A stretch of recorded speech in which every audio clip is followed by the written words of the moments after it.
Yo, what's up, guys?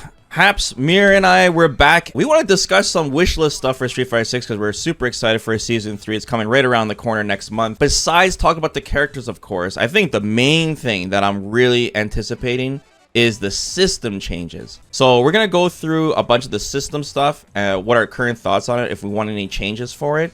And I think we should start off with the big one, the elephant in the room that everyone's been talking about to death. And that's throw loops. I want to know you guys' thoughts on it. Throw loops right now is public enemy number 1 for Street Fighter 6. It's been getting a lot of commotion, especially in the recent tournaments, because we've been seeing so much of it. And even with the recent kind of drama, I guess, with Tekken right now, where there are things in competitive fighting games that are starting to become more, I don't know what the word would be, less interactive, I guess, guys. Aggression focused. Yeah, aggression focused. And I think this is one of the things that, like, for Street Fighter 6 that's really plaguing it. Like, yeah, you know, we complain about dry rush and perfect parry, but there are like counters to it. But I feel like when it comes to throw loops, man, in particular, regardless of the skill of the players, it's just, I don't know, man, we're seeing it too often, and it's not a feels good, man. I think for the spectators, for the players, it really takes some cool comebacks and interaction out the window. And I think if there is one single change I'd want to Street Fighter 6 Season 3, it would be definitely to remove throw loops, just like they did in Street Fighter 5 eventually. But what are you guys' thoughts on it? Yeah, removing throw loops would be really healthy for the game. Even though you have defensive options against them, right? You can jump out of the corner. You can backdash, you can, if you have a reversal, you can do that. And removing throw loops would just add another defensive option in your arsenal, right? It will slow the game down. Your opponent has to think a little bit more about how they want to pressure you. And I think that's really important in such a aggressive game where if you get tagged, you could lose about 60% health. Right. So it would just stabilize things, and it would really, I think, delineate skill levels. Because, for example, what I want to say is, if you remove the names of the players on the screen and you have somebody doing throw loops in the corner, you really wouldn't know which player is doing what. You know, yeah, exactly. Any skill level can go forward, press grab several times, and win the game. Right. And in a fighting game, that's not really what we want, right? We want individuality and the skill level of the player to really determine how the match goes. Yeah. So just balancing the skills in that aspect would be really nice. Can I add something too, House, to what you were saying on you're saying like there's options, right? Like you're saying that you can jump, you know, you can do reversal, wake up super, blah blah blah. But the difference here is that the opponent is forced to make a decision. Usually in Street Fighter, when you get knocked on, whatever, there's an interaction to it. You don't have to make a decision, right? Sometimes you could just sit there and block. You just chill. But the throw loops force them to make a decision, and if their decision is wrong, then they will remain in this vortex, this throw loop, until they die, until they lose. So that's like a big key difference, where it feels like a slot machine, like first floor Las Vegas, so to speak. You know, like it's that's what the big difference between all these different other like interactions in this game. Choosing to block is also making an active decision, right? Yeah. I think it comes down to the risks that each decision carries. And I feel like there is a disproportionate amount of risk to doing nothing and choosing to block and choosing that option. And in a fighting game, you shouldn't feel that when it comes to blocking, right? You should kind of be encouraged to block in some sense. You don't want to die. It's really important that we distinguish between having guaranteed offense and throw loops specifically, because a lot of people, when they think, you know, we should remove throw loops, very often kind of like conflate this with, oh, you just don't want, you know, like any old key to exist, things like that. But as you guys correctly mentioned, that the throw itself is actually like really low risk in a situation like a throw loop, because the opponent has to take massive risks that lose against a variety of options to defeat that throw, unless you go for the safe one, which is teching. But even that one is not that safe, because obviously the shimmy in many cases is present. And what ends up happening is that because the throw is so safe but not that rewarding by itself, you create this really counterintuitive situation where people take the throw multiple times. Yeah. But the point that I'm trying to make is, it's okay to have something that is low reward, like a throw, especially when you have the possibility of having it be much higher reward with the punish counter throw in Street Fighter 6 because of the existence of Parry. But it shouldn't have this power to put you in a situation where potentially the reward is very high on your end and very little on your opponents, right? Like the opponent has to make some really committal decisions, and not everyone can even do something definite, like really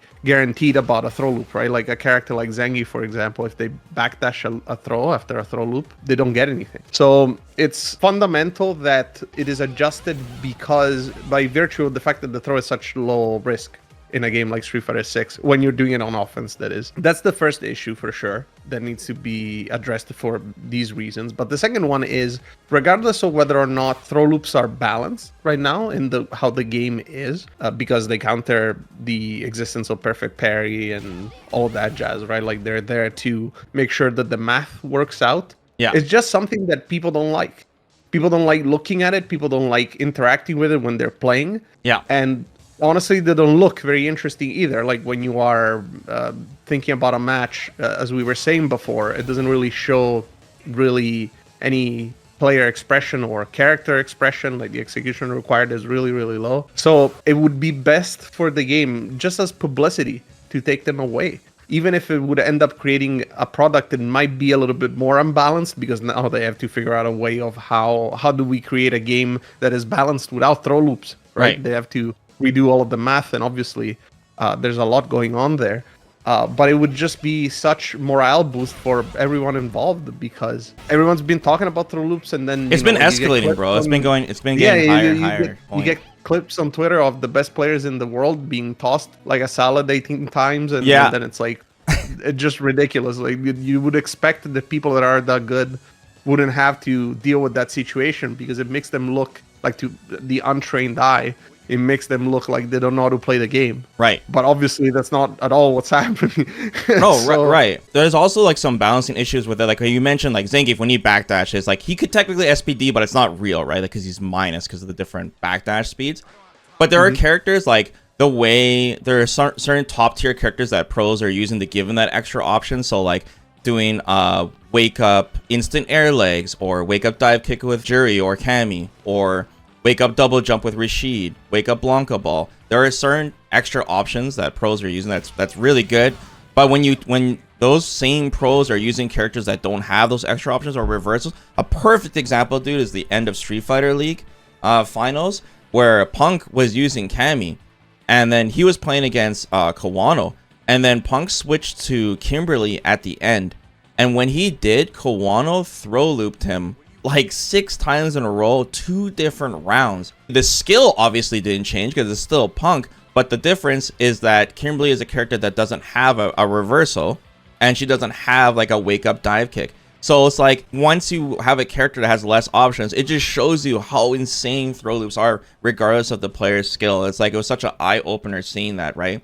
It's really, really brutal. And of course against Akuma, Akuma's throw loop is absolutely cracked, right? It's insane. The risk you take waking up and pressing throw is like so nuts, right? And then of course we have Mai now, where a lot of people are realizing her potential. Her throw loop is so strong as well, because she can just walk back. So there is a character balance issue, because characters like, Maurice are the grapplers, like, Manon, Lily, or other characters that don't have reversals like Kimberly. These characters are gonna always struggle with throws more than the other characters. They're really gonna feel it. And I don't know, man, it's nice seeing that neutral interaction mid-screen, but as soon as one clean hit can, crouching mean kick, drive rush, then you get put into the corner, and then, the slot machine begins. I'm just kind of like, I really, with Street Fighter 5, Capcom saw it too. Street Fighter 5 started off with throw loops, but eventually, after a year or two, they finally removed them all. Remember Guile's throw loops, dude? Like, oh yeah, mid-screen throw loop. Yeah, mid-screen throw loops, man. It was crazy. Nakali mid-screen throw loops, like it was nuts. And Capcom learned from that. But I understand why they brought it back in Street Fighter 6. There's the parry aspect, which we'll talk about in a bit, and there's also the fact that they want the corner to be very dangerous in this game. I understand that, and they tried to alleviate a little bit with the tech throw distance, but now because of the punish counter system, the shimmies are even more dangerous in the game. You're eating like the fattest combo ever if you guess wrong. I think the corner is so dangerous in Street Fighter 6 already that I think it's fine if they remove throw loops. I think the solution is very simple. So let's just talk about the throw situation. I think I'm going to put a disclaimer By changing the throws, you have to change other system mechanics, but we'll get into those later. Okay. With a throw, I don't think the pushback should be increased. I think that would limit your ability to pressure in the corner too much. Okay. I think you should just change the frame advantage on throw in the corner, right? Okay. Make it so that every character is like Chun-Li. You can still go up, but you're close enough to pressure, but you can get a throw loop. I think it's as simple as that. Nothing else needs to change to address the throw loop issue. So just to clarify, if the opponent does wake up light punch, then you won't be able to throw them. Is that what you're saying? Yeah, exactly. Okay. You'll get hit. But if you go up and you do your meaty option, whatever that may be with your character, you'll beat their wake up. Okay. Light punch. Okay. That's more or less what they did with Street Fighter V, where basically they turned throw loops into pseudo throw loops, where if you don't press, they can still walk up to you and throw you. What about you, Mir? What do you think? Interrupt you. I feel like it's not that easy, but at the same time, it would be a good place to start. Yeah. The most important thing, and Apps mentioned it, is that I feel it's fine that you do get continued offense for throwing someone. And I guess it depends on the character archetype, but especially in the corner, that's one of the big reasons why the corner is rewarding, right? If the throw ended all of your offense in the corner, it would make it very difficult to open people up if you didn't have stuff like command throws and whatnot. Mm-hmm. Because even though overheads are good and there's drive rush in this game, it's not, like the taking the throw would be even more prevalent. Like you just be blocking the whole time, right? And you do want that continued pressure, right? It's just, again, a matter of risk reward. Like some things are less risky than others, and as such they should have less reward. So one other thing that I would like to see maybe for throws in the corner is that they're all normalized to not be the dash up kind. I really don't like how that puts you at a predetermined distance, even when they're only like +1, for example. Okay. I personally prefer the idea of the walk, that you have to walk up, and if we're going with this pseudo throw loop situation where people have to press on wake up, I think that would make it better. And again, I agree with Apps that other things have to be changed, and namely it's parry and perfect parry, because that's the mechanic that is most connected with throws, right? Because of punish counter throw, right? And you can tune the frame advantage in a way where I think you would also prevent the opportunity to do a lot of drive rush ulti on throw loops, because again, I think it's okay to have guaranteed offense, but because the risk is low, I wouldn't want them to escalate that too much, right? I think just a normal attempt, let's just say, without the green stuff, it would be good enough. Okay. That's my take. For walk forward throws in particular, most of the time that's usually like better for the character, because like, for example, Jury, when she has to do a dash throw loop because her walk forward is not fast enough, but because she's committed to the dash and she's not that plus, if she tries to dash forward, walk back, she'll still get thrown. So it kind of like diminishes the shimmy. So there's definitely differences between like the dash and walk forward, I'm saying, if they're trying to go that particular direction. You know what's funny is that Capcom, they have been addressing throw loops slightly over time. They're just taking half measures at it. Like, for example, after season 1, they tried nerfing back throws, but particularly after getting perfect parry, right? If the opponent wakes up and perfect parries you, and then they back throw you from the corner, they tried to make the distance a lot larger so that they couldn't immediately turn the tables and throw loop the opponent. Mm-hmm. And another thing they did was they did the wake up drive reversal.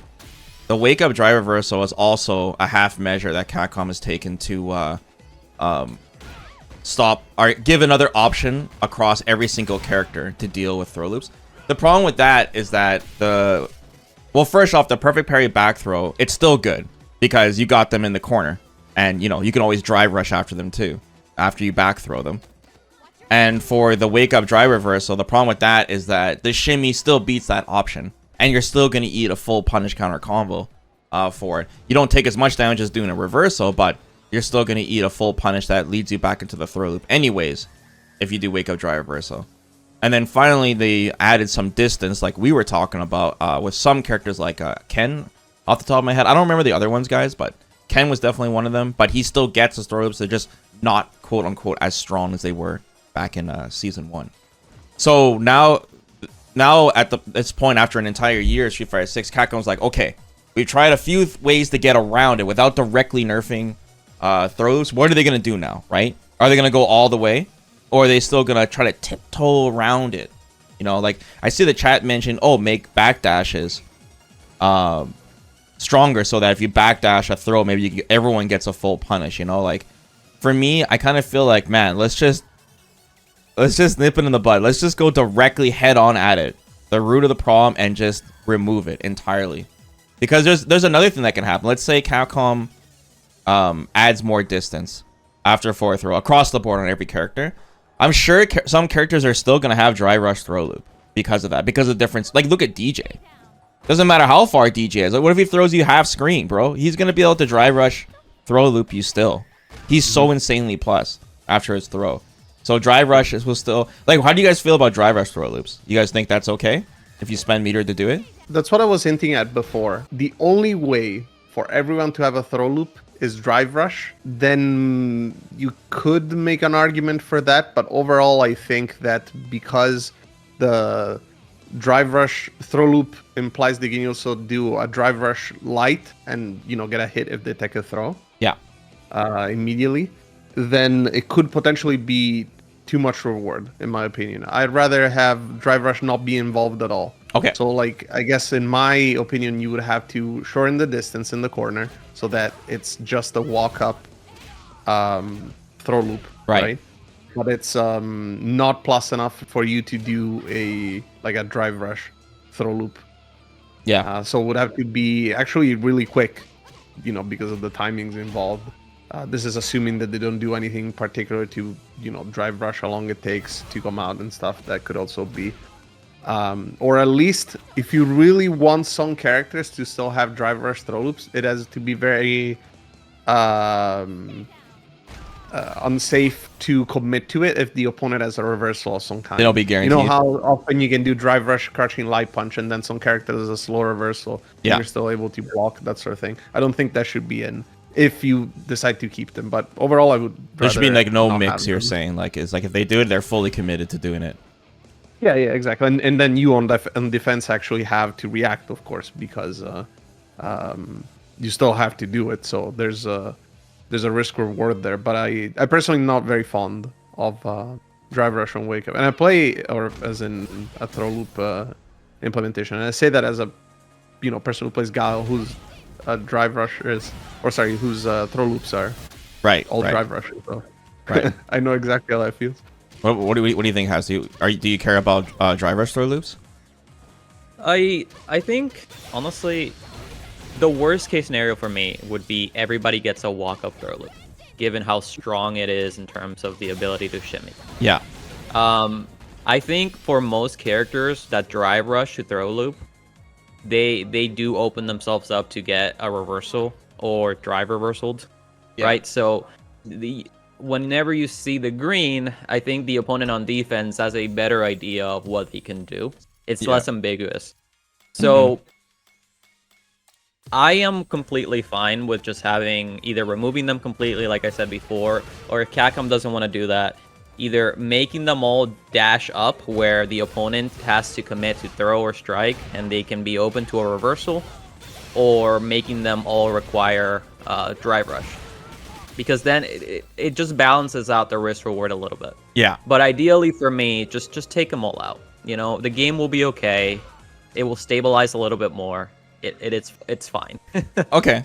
Well, I guess So, I should further clarify before we continue. When I said, I'm not sure how I referred to them in this last couple sentences that I spoke, but when I meant, like the wall cup situation, I do not mean an actual throw loop, but one of those pseudo throw loops. Where right. Like Chun-Li.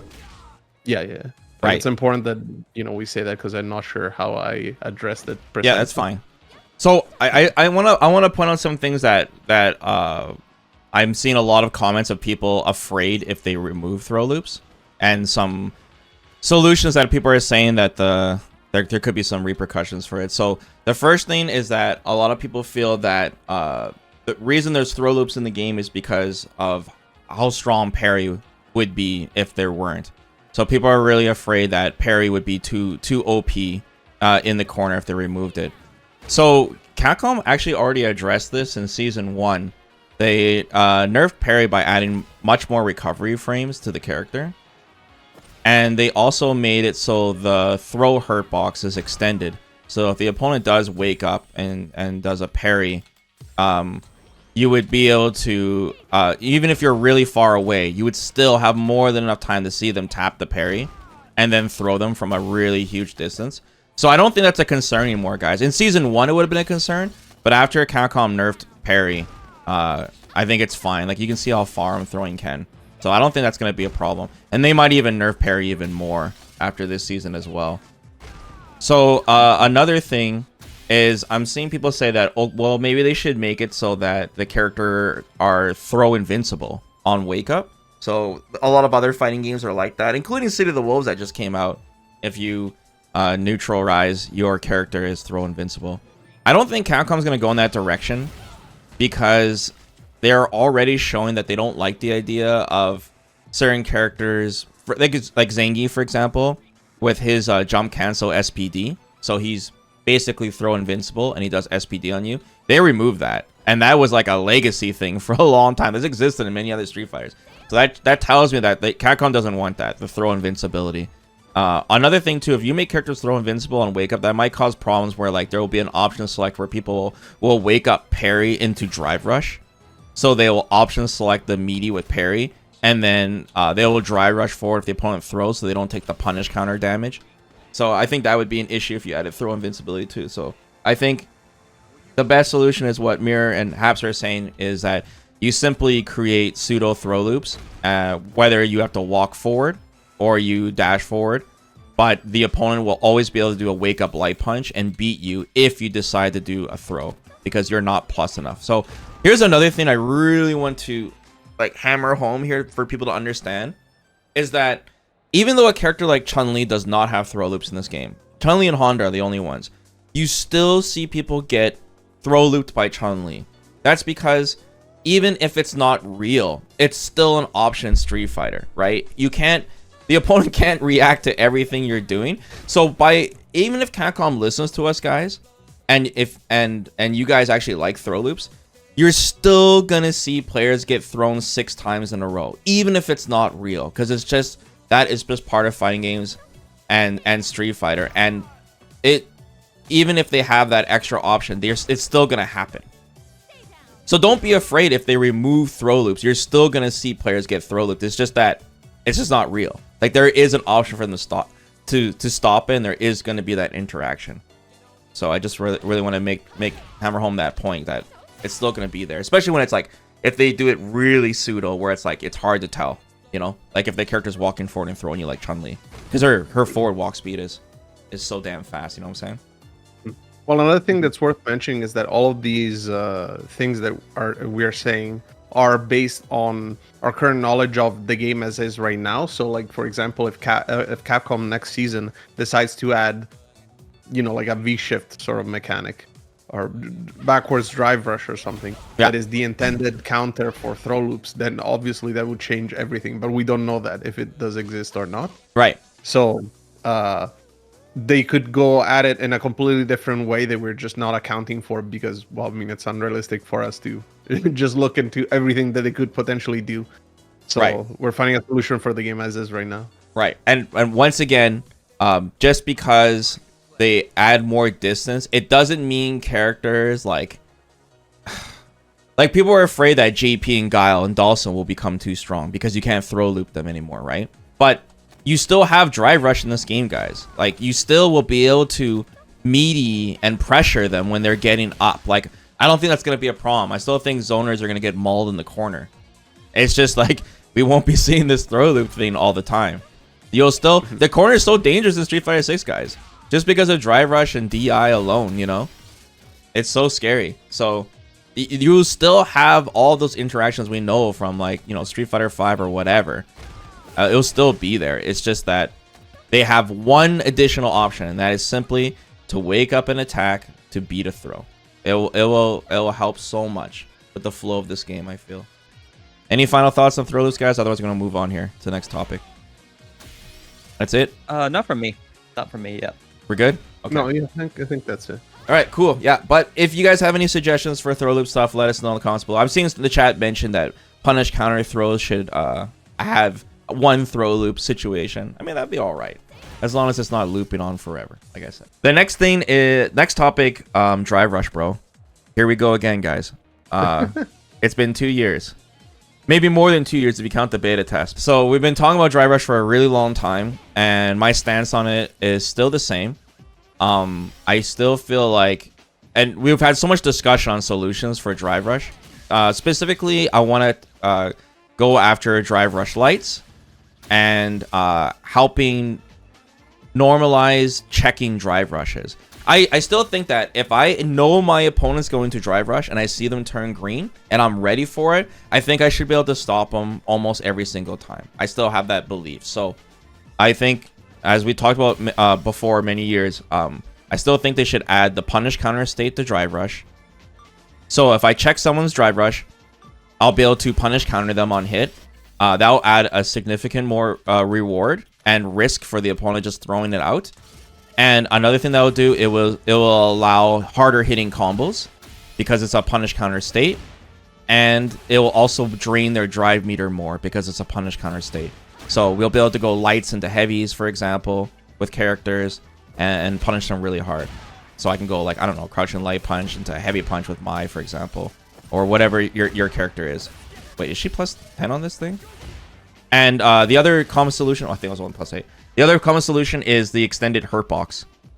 The extended hurt box will really help too, because checking drive rush is character, button, distance, speed dependent. It's dependent on so many different factors. So by adding an extended hurt box across the board when you're drive rushing forward will just help it, so that, you know, you won't have weird interactions like Jamie doing drive rush heavy punch, JP doing drive rush crouching medium punch. Things with detached hurt boxes or speed differences. You know, doing a standing light punch and then it gets beat by crouching light, or sorry, doing a crouching light punch to check and getting beat by a standing light punch like DJ and other weird interactions. So I think I'll just normalize it across the board. So I feel exactly the same about drive rush as I did in season 1. What do you guys think? I agree. I think they really need to make it easier to check drive rush if you know it's coming. Yeah. And the problem, it goes both ways. For example, with DJ, even if you know it's coming, sometimes it's so fast that it beats your button regardless. Yeah. You're like, okay, well, that just happened, even though I was looking for it. Right. Or the opposite problem, you get somebody like Ryu who has a turtle speed drive rush, and you press the button too fast, and you get punish countered as you're trying to yeah. So they just need to extend, like Vesper said, extend the hurt box so that it's more, there's more stability in you choosing to protect your space, as there should be in a fighting game. Right. I'm sorry to interrupt you. I have to just bring this up really quick. The thing that the reason why no one complains about drive impact, guys, is because the counter drive impact, it's very clear and simple. If they DI, you press DI. It doesn't matter what character you are, doesn't matter the distance, you just press the damn button, and it's clear and simple. Drive rush is very complicated. Okay, sorry, go ahead. Yeah, but honestly, my number one enemy concern, thing that needs to be absolutely removed from the game, it should never have been in Street Fighter 6, is a character should not be able to throw a fireball and then drive rush behind this fireball to get to you. You should not be able to drive rush while there's a fireball on the screen. That is, that needs to be completely removed. They're not going to take it out. There's no way, bro. It ain't going to happen. You're dreaming. You're dreaming. You're dreaming. I've been thinking about this. Let me dream, okay? Because it just, bro. Not only does it dumb down the game to such an extent, because people you find online, that is the entire game plan. There is no interaction. The opponent doesn't care if you're a person, a robot, or a cow on the other side of the screen. They don't want to interact with you. They just want a fireball, they want to drive rush, and they want to collect their points. That is not what a fighting game should be about. I think it's a toxic mechanic. The game should be. The game should enable you to interact. Guys, we need to stay on to topic interact here, with man. your Let's opponent. stick with just the dry rush, okay? I'm just going off the rails, guys. Look, man. He's been playing too much Mai. Way too much Mai. Mir, dry rush. Well, okay, so I'll try to be the voice of reason. Dry rush. Mir. So if we have to believe the Elena trailer, it's likely there's not going to be any punish counter or a drive rush. So No. at least if we were to believe that, Yeah. I would argue for, or not argue, but advocate for the extended hurt boxes for sure. Okay. That's really, really important. Also, if you don't like the idea of, since we were mentioning it before, how you can drive rush out of parry Yeah. to avoid the punish counter state, Yeah. you could make it so that at least it's always punish counterable by throws. So that way, you know, like you get rid of that option select. Like even if they do that, in fact, they would waste even more meter by attempting to do that. So, like if you really didn't like that, that's one way of going about it. But the important thing is extended hurt boxes for sure. It would make it more consistent to stop. But I've been thinking a lot about the punish counter on drive rush and why they might not do something like that. And I feel it's because it would be a very big buff on fireball zoners. Because fireball zoners can get conversions off of punish counter fireballs that hit people mid-screen. So maybe they were scared of that. Maybe that's something that they didn't want in general to... Just make an exception, man. I'm sure they can code that. I mean, maybe. But I think a better solution that is less intrusive at this point, assuming that they don't want to go for this punish counter solution, Yeah. is look at the drive meter. Right, the drive meter usage is a big part of why drive rush is so prevalent. It's because it's really, really cheap. Right. And I think there could be, if we really want to code in exceptions, I think having drive rush in neutral, like when you're not doing a combo, cost more than 1 bar could be a potential solution. So like you keep the cost the same while the opponent is in a combo, like the game can detect whether or not the opponent is in hit stun, for example, right? And give you the discounted 1 bar drive rush as we're used to. But when you're doing it in neutral, it could be, you know, could cost up to 2 bars, not even more if you I'm really sure that's gonna wanted cause to. some bugs, probably though. I can just see it. But But I do think that combined with the extended hurt boxes, it would make it much more committal, because obviously you wouldn't be able to just throw it willy-nilly for one, especially if there's a character with a fireball. Right. And then naturally, if you do get stopped, because of the extended hurt boxes is much more likely, you would just have lost 2 bars, like an EX move, right? You know, there's a bunch of characters that have get in EX moves. yeah. Why the drive rush only 1 bar competitively, right? So comparatively to those moves. So that's one way of looking at it. And another one, talking about the fireball drive rush issue that Caps correctly brought up, is that although I also agree with you that I don't think they're gonna take it away, there are ways of making it less, you know, obnoxious. And it could be a universal change to all characters that do have fireball drive rushes, in the sense that they can make it so that you are covering less distance with a full drive rush. You know how you can not let go, but continue drive rushing after the initial burst of speed? And some characters can cover really long distances that way. Yeah, there's like a momentum at the end. Like that inertia. Yeah, like Jury is a great example, how she just runs full screen pretty much. Yeah. And they could shorten that for all these characters that have fireballs, so that at least you cannot do that from full screen, because some characters can do that, and they're really, really scary with that. Ken is another great example. Ken is a very long drive rush, and he can follow after his EX fireball very, very easily. Yeah. So at least that way you have to be much closer for that to work out. And if you are closer, then the fireball is also going to be less advantageous, which would reduce the amount of opportunities that are created by the fireball landing. It will still give you the opportunity to do stuff like, you know, an opponent falls on a fireball while they're jumping full screen, and you maybe might still be able to pick up a little conversion. Yeah. So you wouldn't get rid of the more interesting parts of Fireball Drive Rush, those little parts that are there. Yeah. And would overall make the effectiveness of the strategy weaker. Again, I mean, I play Guile, and Fireball Drive Rush is just so easy to use with Bazooka Knee and other Yeah, moves that dude. maintain momentum, or even just going for a frame trap after they block the Fireball is just so incredibly strong. And Right. I feel like it makes it so that characters that are built to play a certain way don't want to do that, because that's just the preferred strategy. If you put your opponent in front of Fireball, there's very few reasons not to pressure. And I agree with Haps's concerns in the sense that I would also like it to see it toned down. Right. But okay, the bottom line about Drive Rush, like I said, we've been talking about so much for like over the years, is that I'm not trying to take away aggression from the game. Like I like that they want you to have an option. Like if you want to go super aggro and have the game super fast paced, that's cool. We don't want this slow down to a crawl by making Drive Rush useless.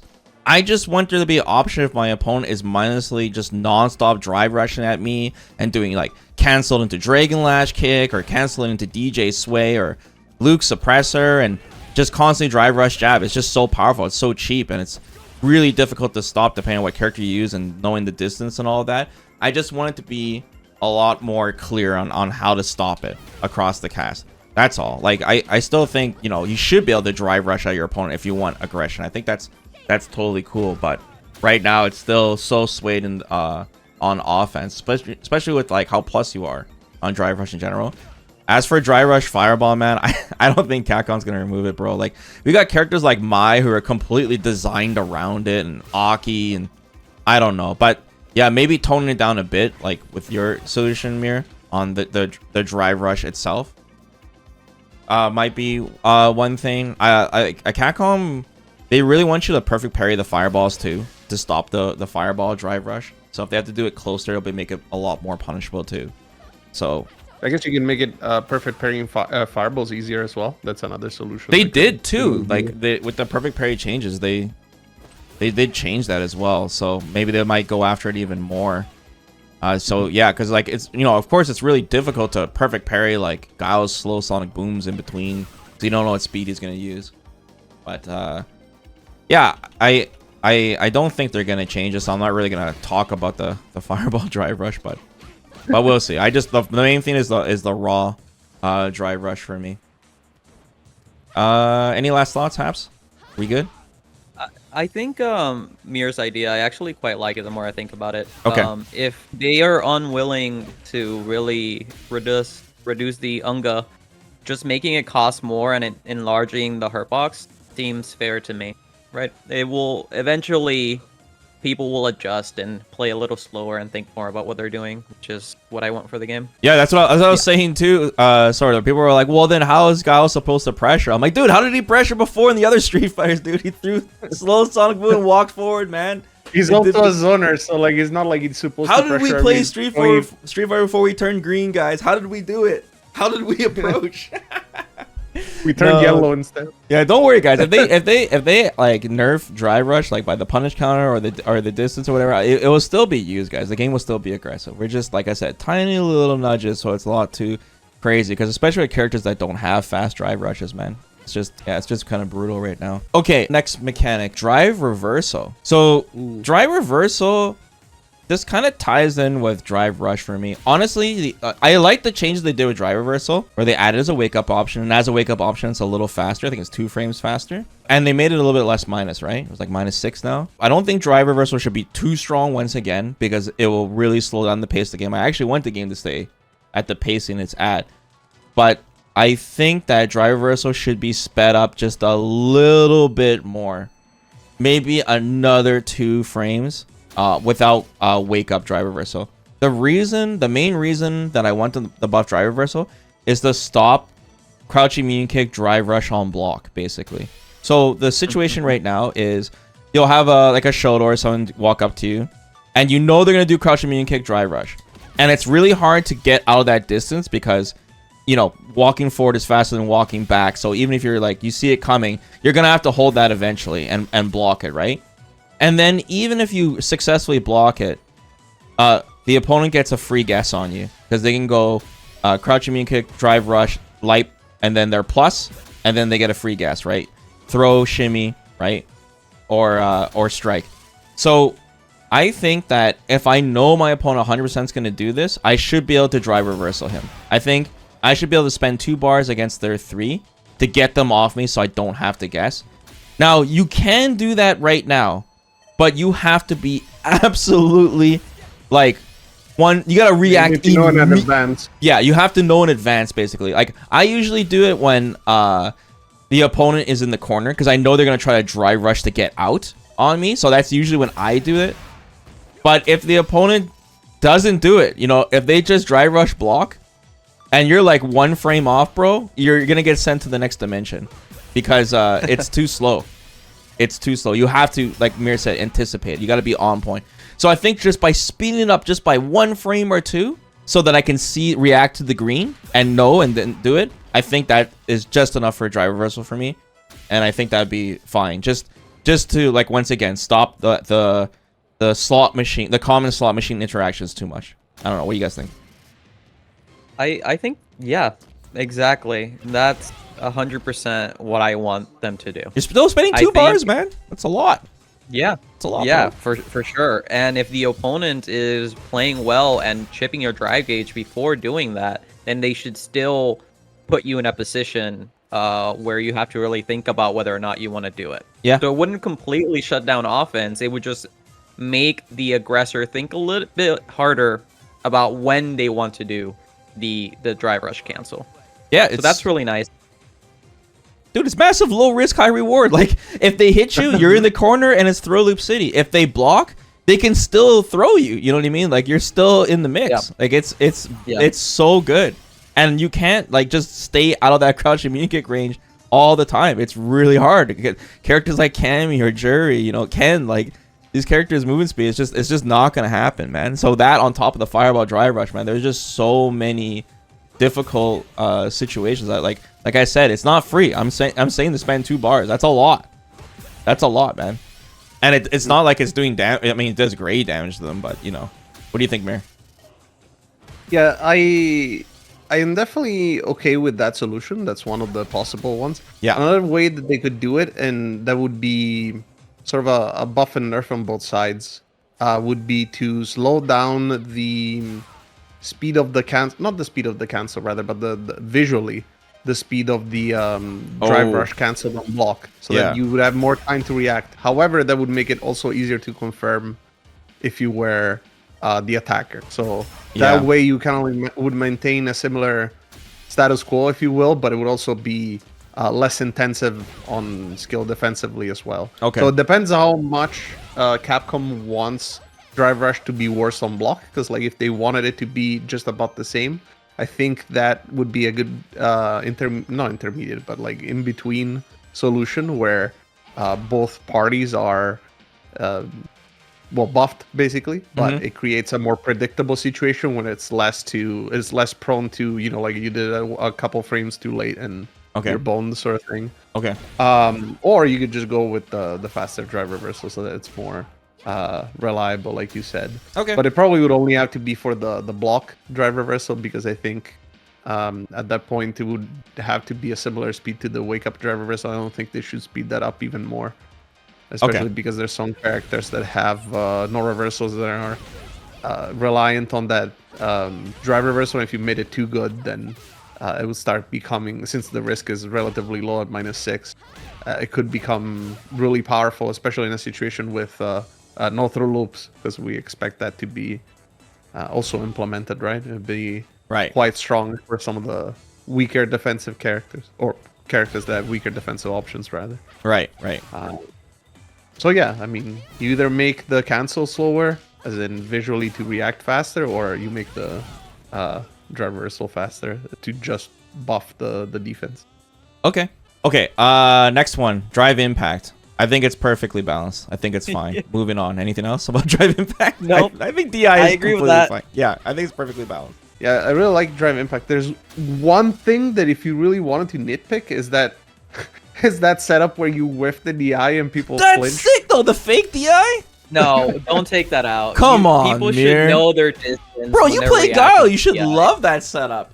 Guile has such a good setup. What if I don't like it? Come on, bro. I don't know. I Mir feel hates fun. I think he does. He hates footsies. Oh yeah, well, I wouldn't play He hates Guile footsies, otherwise, bro. No, not the footsies, but the fun for sure.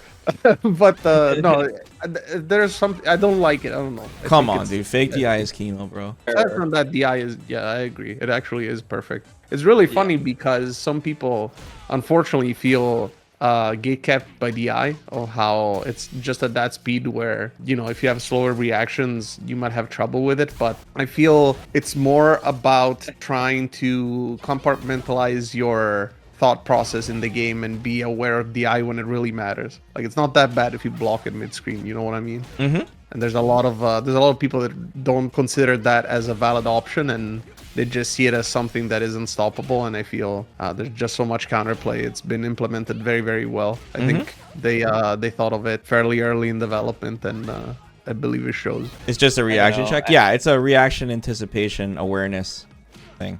It's I think it's a cool part of Street Fighter 6 because of that mental stack. It really adds some fear in the game. I think it's completely fine, bro.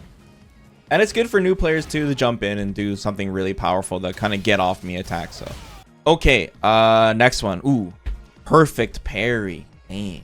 Oh yes. Here we go. Perfect parry. Well, Honestly, 20 I don't have parry. much to say about this. I might just let you guys rock on this because Capcom already nerfed perfect parry. First off, pros were very afraid of perfect parry because of you know, as the game goes on, players are going to be better at perfect parrying. And bro, we saw that at Capcom Cup. Between Blaz and Kakru, man, they were just like on another level of all the other players on their perfect parry game. Even Takamura, man.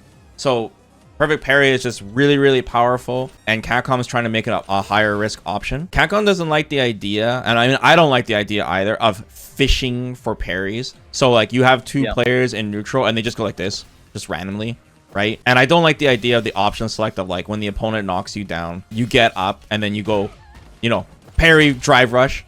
Because you're trying to option select and get the meaty, and then you throw, and if they happen to throw you, it's not a punish counter. I don't like that either. But I do like that Capcom made the recovery longer and the hurt box further. And I think if they want to go after it, they should still go in that direction where if you guess parry, you're going to pay for it, basically. They should never... I don't think there should be many situations where you can tap parry and get away with it. Like, I think it should be riskier, right? If they're going to go in any direction with perfect parry. I don't think they should make it stronger. I think we're all on the same page on that. But that's pretty much my thoughts on perfect parry right now. Maybe I kind of well, maybe they can buff it more on perfect parry and fireballs, maybe, but I don't know. Because I think perfect parry and fireballs would be a good solution for the whole fireball dry rush situation. But. Yeah, so I think that the perfect parry dry rush OS needs to be taken out of the game. Okay. If you hold parry, you should not be able to dry rush out of it after a certain amount of time. You should be locked out because it's really powerful. And especially if we're talking about nerfing throw loops, we need to account for this as a tool that will get only stronger if that's the case. Yeah. Oh, yeah. Honestly, I have a pretty radical opinion on what should happen to parry in this game. Okay. I think the screen freeze whenever you perfect parry a move should be taken out, and every single perfect parry should be the same animation as if you were perfect parrying a fireball. Whoa. I think that would really Yeah. I think that would really what help. What is happening? Hey man, Abs you is know, losing it's his just my mind, guys. opinion. Just my opinion. I just think it would really really create a skill difference in how you respond. I don't think it's gonna happen, bro. It's one of these things. I think they make it slow because they want it so that players of all skill levels can become Daigo, right? And do the Daigo parry. And it's like slow, and it's also a visual thing for spectators. Even if you're someone who doesn't play fighting games, when you see that screen freeze, you know something cool is happening. Just like how DI slows down when someone else DIs. Cool, you say? It's supposed to be cool, man. Slow motion is cool. Like when you're watching Tekken and they both do their buttons at the same time, go slow mo. They like that stuff, dude. I even like that wild punish and see the wolves. So I don't think they're gonna remove that, bro. The coolness factor is there. I'm just wishing, right? Like Capcom will do what Capcom's gonna do, but I just think like it would really stop people from fishing as much. For example, you have a lot of people who just like fish perfect parry from jabs and get a lot of reward. I think if you take out the freeze and just have the fireball perfect parry animation, you really have to think quickly on your feet to get the optimal punish you want. And, you know, that's what fighting games should be about. It should be about having a plan and then having the skills to execute that. And it would just, like, again, take away the how volatile this game can be on defense and offense. It would slow things down by removing the slowdown. I don't think they want to slow things down, man. I think they want this game to be fast. Well, I don't mind the throwing my game being 2 cents fast. in. I just don't want it to be slot machine fast. But I want it to be fast. Mirror, perfect parry. My take on it is has been fairly consistent across Street Fighter 6. As you guys might know by now, I'm a famous parry hater, so here it goes. But as far as Street Fighter 6 is concerned, I think normal parry is such a cool mechanic. Normal parry is great. The barrier part? Perfect parry, whack. But aside from that, I think the issue that I have with it is related to how much it can swing the course of a round, and how you don't have to do damage for perfect parry to be valuable. You know, like you always have ways of making it strong through things like corner carry, you know, like getting Oki. Obviously, supers have, you know, minimum scaling, so you always have a certain window of damage that you know, where you can get a kill with a perfect parry, things like that, right? So, and this is problematic because it's the same problem that happened in other games with parry, like Street Fighter 3, where the top tiers use it better than the low tiers, because the top tiers have all these tools and the low tiers don't. Yeah. So that's my big issue. So the way I always kind of like theorized on fixing perfect parry is that I would really like for it to be separated into 2 components. So like you have the perfect parry as it exists now, which is the freeform perfect parry, right? Where you can do whatever you want. However, I think it should have much more recovery so that you cannot do it on, say, you know, like lights or even mediums, maybe. Like just when you parry the big stuff, and then you can do, you know, like whatever you want. You could even relax the scaling a little bit, considering that it would be harder to achieve, right? Because you had all of this recovery, so you need to know, you know, like if you perfect parry something, you need to know how to punish it and stuff. And then you have kind of like a canned follow-up that you can do, which is much faster. It's the same speed as, you know, like it's as fast as it could potentially be and be balanced, like when you get a perfect parry. Sounds like And this V-shift, canned bro. follow-up, this canned follow-up does, it would be okay for it to do real damage, I think. But it would be very unrewarding as far as Oki and damage is concerned. It would be kind of like getting a throw mid-screen, you know what I mean? I think if you had something like that, then it would solve situations where, say for example, Ken parries a light and then he does his light punish and you're in the corner, because he wouldn't be able to do that, right? Like that would require for you to go for the, you know, like the free form punish, which you wouldn't be able to do it on lights. And I think it would diminish the effectiveness of those random perfect parries, because then when you actually get a real perfect parry on a move that maybe is, you know, like just barely reactable, like those Bison standing heavy punches, or I don't know, Jury standing heavy kick, whatever, like those moves that are slow but not, you know, like just on the cusp, then it's, you know, it feels better because you actually have the opportunity to maybe even do more damage. So that's the way I always envisioned fixing perfect parry, but that's because, you know, I don't like it, so I never liked the idea of you can just do it and then you get the same reward as if you actually did reacted correctly, right? That's the part that I never liked. So that's why I'd like to separate it this way. That's my take anyway, but I don't think they would do that, although I would like it. Capcom, please don't listen to Mir, please. What? My solutions are so good. Like I said, I'm cool with it for now, man. I just care about throw loops, bro. But if they're gonna take a look at parries, like it should be nerfed more than buffed. That's all I think about parry right now. I mean, that much I agree with. Yeah, okay. Only nerfs. Okay, cool. All right, so that is all of the core system mechanics. So I guess to finish this up, is there anything, you know, outside the box that you guys want to mention to be changed in this game? I'll start off, because one thing that I kind of want them to bring back is health differences. That's one thing I want them to take a look at. I think there's some characters that are just too hard to balance right now, especially like characters like Rashid. And I think that they need to start going back to old school, and not every character should be like 10,000 health, right? Obviously, there's some exceptions like Marisa and Akuma and Geef and Honda, I think. Honda. But Yeah, Honda. but I do think that like some characters should have a little bit lower health, like Cammy or Rashid, for example, just to help them balance a little bit more. And yeah, I think it's time, man. I don't know. What do you guys think about health bar changes? Akuma should always have the lowest health, though. You should always have it. Because there's no stun bars in this game, man. Before, they used to balance by stun bars and health bars, but I like the idea of characters having different health. I want them to bring that back. I don't know. I think, yeah, it's a good idea. Some characters are really, really strong, and they have a lot of options. Akuma, so they should have lower health.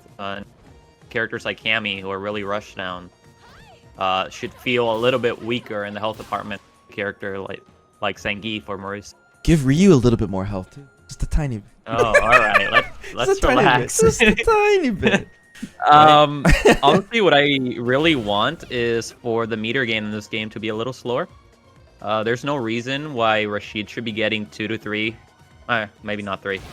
They already 2 to nerfed that, 3 bro. level 2s in one game. Yeah. You know. Whoa. Not just Rashid though. I'm using Rashid as an example because his level 2 is really strong. There's Ed, but every JP. character's meter game should be a little bit lower than it is. I feel like if you play a really slow round, you can get a level 3 maybe in the. Yeah. That would be nice. Here, any weird? Well, personally, changes? when it comes to the health bar discussion, I feel like it would be just fine the way it is right now. It's what I would like to see instead is a more piecemeal approach on how fast characters gain their drive back. So like a good example of this is they nerfed Guile's drive meter gain by reducing it on fireballs. And so basically his neutral gives him back less drive. Okay. Right? Like that's the long story short of it. And even though it's not a massive nerf, it does exist. And it's important that it is there because he as a character can keep you neutral for quite some time, right? So it's a natural change. And I think that is the way it should be with other characters that are, like strong in either offense or in neutral. So a character like Akuma, for example, whom has a really fast walk speed, and he can pester you with normals, and he has strong fireballs. I think his drive meter gain is really high as a result. And if you were to negatively affect that by nerfing it, like cut down the amount of drive meter that he gains, all of a sudden his offense is weaker as a result because you just can't do it as much. Yeah. Bison is the thing. All these characters, instead of like lowering their health, which I feel like it's kind of like copping out in a way, I would like to see them address the drive meter instead, so that the character is, I don't know, like on the surface I feel like the health bars get really messy if you really want to fine tune everything, but if you look at the drive meter, then you also directly address one of the main complaints about the game, which is like, people turning green every turn and chance they get. So I prefer that approach. I think I feel like what they did with characters like Gal makes sense, and I could do that with many others as well. And it doesn't have to be just zoners. Like I said, it could be even with offensive characters. One last thing that I'm seeing the community bring up a lot for just like random changes is I'm seeing a lot of people talk about the idea that people don't like how explosive the third round is. So the third round is pretty much guaranteed someone's gonna have level 3, and then when you add the CA, like one jump in on round 3, or like the first hit on round 3 is explosive. Like someone's gonna take 50% damage because you start off with full drive meter. So one jump in, one crutch me, kick, drive, rush. With level 3 is 50%. Doesn't matter which character you are. What do you guys think about that? Like, should they lower the CA damage to the level 3 damage, or what do you think? Because I think even if you change the super meter gain, someone's gonna have a guaranteed level 3 on third round. You guys, because it's basically the main comeback mechanic of Street Fighter 6 is the CA. I think it's tricky because, for example, if you parry something, if you perfect parry something, assuming that doesn't change, you're already scaling the damage to get off it, and if you lower the level 3 damage even more, it could close something out. Right. I think the damage on level 3s is okay. Just limit the availability of them a little bit more, right? I think if you are wise with your meter and you decide to save it and use it for your kill, you should be rewarded for that. Mm-hmm. It's just too common of our reward right now. Yeah. Mhm. All right, cool. I think the bottom line is just to have more interesting level 1s and level 2s, because there's plenty of characters that don't really have that big of a reason to use them. And by making those more useful, and maybe you can look at level 3s and be like, none should have Volky, things like that. Then you could create a situation where you're more incentivized to use level 1 and level 2, especially if those do give you Volky, for example. Mm-hmm. So it's less likely that when you get to round 3 you would have a level 3, and if you decided to store the meter, then it's what Haps was saying, you should be rewarded for using it too, because at the end of the day you're making the decision on not using the utility of level 1s and level 2 supers for extra damage earlier on. So I think it adds depth to the game. It's just shuffle the balance a little bit so that, yeah, like the other supers are more desirable, because some characters really don't use them that much, right? They can do just fine without, or can't use them because, like they're hard to land. I mean, Mai is a great example. It's like Mai, it feels like they're not even using the fire stalks because they just do OD fan instead, because level 1's so hard to land.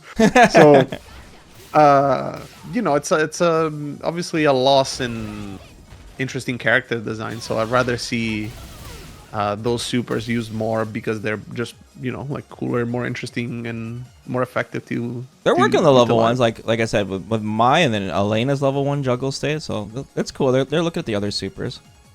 Mm-hmm. So yeah, just to sort of emphasize something that Mir was saying. What's up?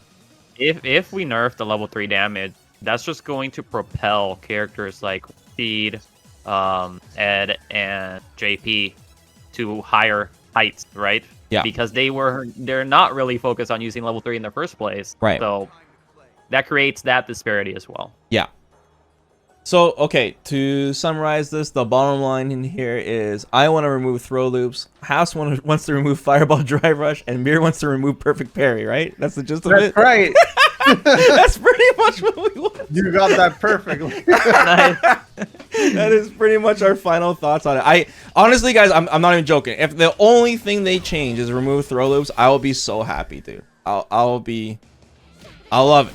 That's all I want, guys. It's the public enemy #1 for me right now. Not even Drive Rush is public enemy #1 right now. That's really funny, because if that's the only change, I would be so disappointed. I would rather one of the other two get removed than throw loops. You gotta manage your expectations, man. I don't think we're gonna get like a patch like Tekken, but they did mention they're gonna do some changes to the mechanics, so we'll see what they do. But I'm sure Capcom is very, very aware of the whole throw loop discourse, because it's really escalated, but they're either going to take it head on, or they're going to just try to do half measures and tiptoe around it. We'll see. Yeah, let us know in the comments below. Thanks so much, guys, for listening to our discussion. And yeah, I'd like to hear your guys' suggestions as well, if there's anything you guys want to be changed to Street Fighter 6. And we'll see what happens in a month, man. I'm super excited to read those patch notes. So thanks for joining me here in house with your guys' thoughts. And yeah, we'll talk about some more stuff, maybe the characters in the future. Let's close up shop. Later, guys. Bye-bye. Bye-bye.